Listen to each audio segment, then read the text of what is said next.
Hey Dr. Wurzburg, this is Faith Harvey, and today I'm going to be showing you my professional development on teacher burnout called Reigniting the Fire. So I typically would want to do this in an in-person setting. So some of the stuff I'm going to pause and just explain to you what I would do as for the activity, but overall I'm going to kind of act out as if I was presenting this live. So thank you everyone for joining me today. Today we are going to be doing a professional development on teacher burnout called Reigniting the Fire. Today we will discuss teacher stressors, new and old, signs of burnout, stressors versus stress, strategies to end the stress cycle, changing your mindset, changing your habits, and last of all, self-love. So as we get started today, I want you to take some time to fill out this Mentimeter. So you can use your phone to scan this QR code, or you can follow the website listed below. So I will set a timer for about 2 minutes for us to go through this. So basically what would happen at this time is teachers would take out their phone and they would fill out some common stressors that they've noticed. On this slide, I've put an example of what the results could look like from different teachers. So we would sit here and we would discuss some of the prominent ones, because the larger ones in the middle would be our prominent ones, and then around the outside would be smaller things. But we would talk about how there was some commonalities between what teachers find are stressors. As teachers return to the classroom for the 2020 to 2021 school year, they face new and challenging environments, instructional approaches, and roles as educators. We saw issues when it came to digital learning, concurrent learning, lack of support, student illness, social distancing, lack of knowledge, and personal stress, just to name a few. However, teacher stress is in no way a new topic. And I truly believe that if there's a positive outcome of the pandemic, society's awareness on teacher stress and pressure has been brought to light. Although more stressors have been developed over time, the same 4 categories listed in research dating back to the 1970s are still consistent today. As you can see here, this is the teacher burnout scale developed in 1970. And if we look through, we see these subscale items like career satisfaction, perceived administrative support, coping with job-related stresses, attitudes towards students, and the things underneath are topics that I believe I'm still dealing with today. So this article offered some references that date even as early back to the 1960s. So when we think about the fact that just because self-care and that kind of thing is being brought to light now, it has always been that way. We just have not really talked about it as much. In 2018, Herman, Hickman, and Reinke researched teacher stress. In their findings, they found that significantly, it suggests that investing resources in supporting teacher adaptation, both by equipping them with coping skills and by providing more environmental supports, may improve not only their well-being, but also the well-being and functioning of the students in their class. This really stuck out to me because I find that we spend so much time thinking about the well-being of students in our classrooms, yet we fail to recognize the importance of teacher well-being and its effect on our students. Another article titled Teacher Stress, made in 2001, stated that teachers report elevated levels of stress in psychosomatic illnesses compared to other professions. Teacher stress has far-reaching consequences on their health outcomes, the students' motivation, and the economy. It's crazy to think that all the stress that teachers go through on an individual level could have such far-reaching effects. As you can see here in this chart, we see that emotional exhaustion has the highest correlation with job satisfaction. Emotional exhaustion was the most strongly related to time pressure. In this study, time pressure was defined as teachers' feelings of having a heavy workload, having to prepare for teaching in the evenings and weekends, and having a hectic school day, with little to no time for rest and recovery. Given this definition, it is not surprising that time pressure was related to emotional exhaustion. And since teacher job satisfaction is heavily reliant on these multiple factors, it is also not surprising that teacher burnout is and has always been a major concern in education. So, what does burnout look like? Well, here are some signs of burnout: headaches and muscle tension, trouble with sleep patterns, feeling overwhelmed and cynical, frustrated and unfulfilled, sense of apathy or over-complaining, feeling depleted after work, irritability or losing your temper. And of course, I skipped this one because this one really sticks out for me, is those Sunday night blues before work. Feeling like your weekend just went by so fast and you know that the next thing is happening. It sounds pretty miserable, doesn't it?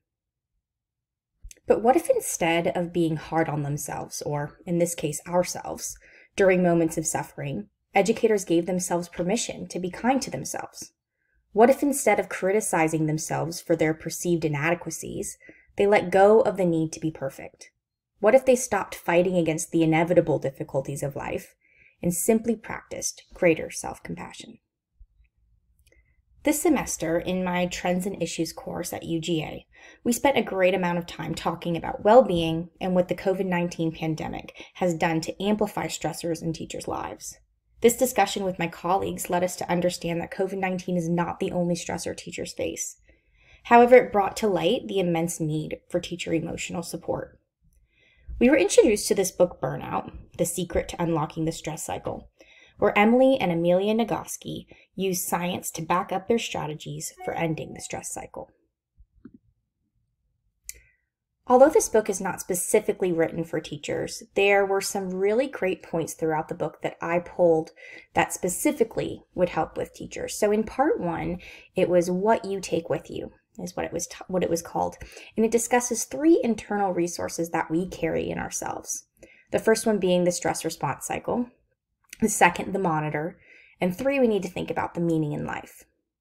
It also talks about the differences between the stresses and stressors, which I'll get to in a minute because I think this is really important, and then ways that we can complete the stress cycle.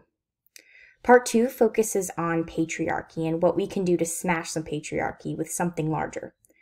Unlearning helplessness, talks about human giver syndrome, and loving our bodies, all of which I think are very helpful information for a teacher. Part 3 was like that final conclusion, and it shares what we need to do to move forward by making connections, finding time, self-compassion, and how to grow mighty and strong. So, like I said, I think the difference between stressors and stress is really important to understand. Stressors are external events, factors, or people that cause stress, a new or unpleasant situation. And then stress itself is a non-specific response to any demand on it. So we think about how we often try to fix the stressor when really we need to focus on fixing the way that we react to the stressor and the stress itself in ourselves. The authors of Burnout share 2 evidence-based ways to deal with stress and stressors. These are 2 strategies that most of us have used at some point in our lives. The first being planful problem solving, analyzing the problem and making a plan based on your analysis, and then you execute the plan. This is typically done when we know that the problem is happening or when it's something that we can fix. For example, the frustration of being stuck in traffic can be minimized with the GPS giving you a different route. And then there's positive reappraisal. So now let's think about that GPS conversation again. Imagine you're sitting in traffic and your GPS is busted for this situation. Positive reappraisal involves recognizing that sitting in traffic is worth it. It means that deciding the effort, the discomfort, the frustration, the unanticipated obstacles, and even the repeated failure have value. Not just because they are steps toward a worthwhile goal, but because you reframe difficulties as opportunities for growth and learning. First, acknowledging when things are difficult, and then acknowledging that the difficulty is worth it. I think this is a really important one for teachers because we have all of these random things that happen in our lives, and sometimes there's not a way to find a solution like we would with planful problem solving. Sometimes there is. But when we think about positive reappraisal, being able to recognize that the problems that you're going through are worth it, and really truly believing that and acknowledging that worth is going to help us live more positive lives. But let's suppose you do all this and you do not see the outcome you wanted. In this case, it is time to redefine winning.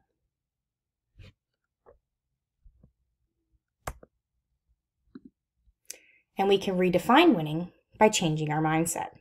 Let's take a look at a more realistic example for us as teachers. You take on a new grade level this year. Last year you taught second grade, and now you're moving into a new position in kindergarten. You start the year off great, you have excellent students, and the team you are working with is amazing, and everyone says that this group of kids is the best they have ever met, ever seen. There is no question that this will be a successful year. But as soon as October hits, things begin to get difficult. You feel like giving up and wonder if something is wrong with you. I mean, these are the best group of kids, apparently, and the beginning of the year was so amazing that you had no other expectation but perfection. So it has to be you. Well, the truth is, it is you. It's your mindset. A perfect school year is an impossible feat. And the mindset that perfection would be possible is not only unrealistic, but is the driving factor for why you feel the immense stress you are feeling now. Imagine instead that you went into the year knowing that this may just be the most difficult year yet, but you know that you're going to use tools and strategies to help you get through it. In this case, you are preparing for anything that comes your way. When you redefine winning, you set goals that are achievements in themselves, and success is its own reward. The next, and I feel like one of the most important, is changing our habits. Self-care is a word that is thrown around quite a bit lately, and it is the practice of taking care or taking an active role in protecting one's own well-being and happiness. That's how it's defined in the dictionary. So let's take about 3 minutes to think about some things that you do for self-care. So at this time, I would have teachers basically take out a piece of paper. If they have notebooks, they can use that, but I'll also provide paper for teachers to just think about some different things that they do that make them happy, that help fix a situation. And this is going to be a great opportunity for teachers to really think about what are the things that they're doing for self-care. And then as I go forward, they'll start to learn if those things are actually helping them with self-care. So now that we have completed our self-care chart and what you have, I would love for a couple of you to share some of what you've written down. So during this time, I may hear things like similar to what's up here, gardening or going for walks or binge watching TV, that kind of thing. And so it's going to be important that they share all of these, because in this next little bit, some of them are going to be pretty shocked to find out that maybe what they're doing isn't really self-care. Ben Coomer, which is a UK podcast host, posted an excellent description of self-care on his Facebook post, and he titled it, "Self-Care, You're Probably Doing It Wrong." He stated, self-care, taking time out of your day to take care of yourself rather than just putting your nose into the grindstone, or, just as common, taking care of other people, which is also really important.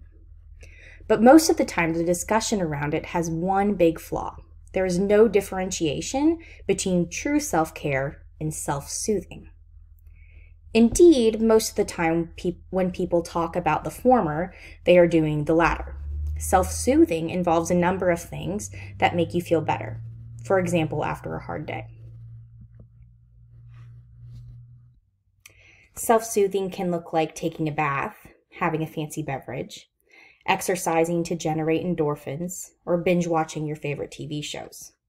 This is all fine. In fact, it's actually important, and we need to be able to regulate our emotional well-being. But it's a short-term fix to a long-term problem. And it helps you recover from doing something unpleasant and tiring, but it doesn't help move you forward. It doesn't progress you. It doesn't deal with the problem that you felt like you needed to soothe in the first place. Self-care, on the other hand, is really different. These are activities that help you find meaning and that support your growth and groundness. So some things like eating healthy so that you feel good, or exercising progressively to strengthen your body, or working on your finances to get into a stronger position, or getting medical care for yourself to make yourself better in the future, napping to refresh your body, and cleaning up your living space so that you have a happy place to be. So I also found this infographic type thing about self-care. So we see here that there are 8 different types of self-care. There's personal self-care, space self-care, financial, work, physical, emotional, social, and spiritual self-care. Let's take some time to kind of discuss where our self-care that we're doing, that we jotted down, fits into here.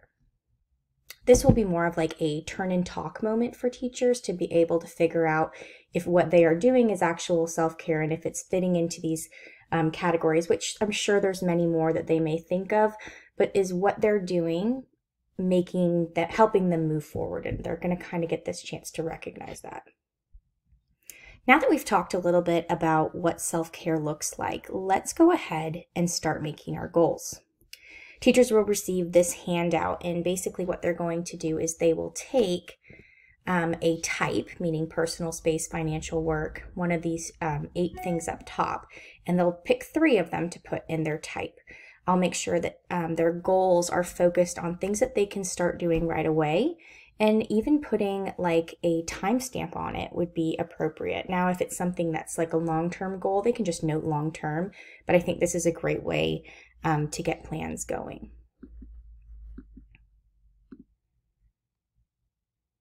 Now that we have set goals for yourself, let's take a moment to sit on this quote from Sonia Taylor. This could be changing your mindset, your habits, or the way that you treat your body, or even your career. Think about it. I am no longer accepting the things I cannot change. I am changing the things that I cannot accept. Let's sit on this for a little bit.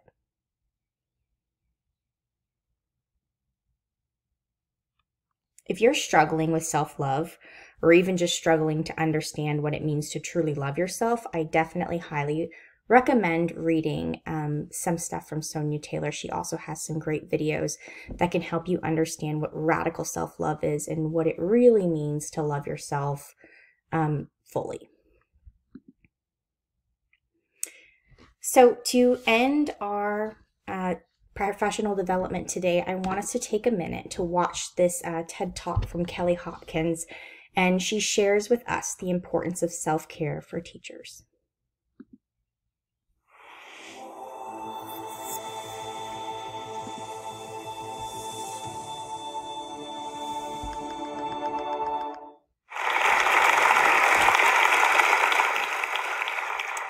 How do you feel? How do you genuinely, honestly feel? Right? Ask a teacher that question, and the answer could be absolutely terrifying. As human beings, we have become pretty shocking at taking care of ourselves. But as teachers, we have reached a whole other level of neglect. 1/3 of teachers quit the profession within the first 5 years of qualifying. On top of that, 1 in 83 last year was signed off on long-term sick due to pressures of work, stress, anxiety. That's 3,750 human beings. You may know one of them. Friends, colleagues, family. We have reached an epidemic of stress in our schools, and it is a reality that needs facing. I will not play this whole video for you since it's 9 minutes long, but I am going to share with you my slideshow. So if you want to go back and watch it, you can. I think it's a really great video. So at the end of my presentation, I will offer a chance for anyone to ask questions that they may have. We'll take some time to discuss our goals and what we've decided to do moving forward. We'll talk about what self-care means to us now. And I would also like to offer teachers a survey at the end so that I can get a better grasp of what kind of things we need help with moving forward. So here are my references. I chose 3 from class readings, and then I chose 7 external resources, 2 of which being what the video and the Facebook post that I shared, and then the 5 others were from the different quotes that I use throughout the professional development. So thank you so much for listening, and I hope you enjoyed it.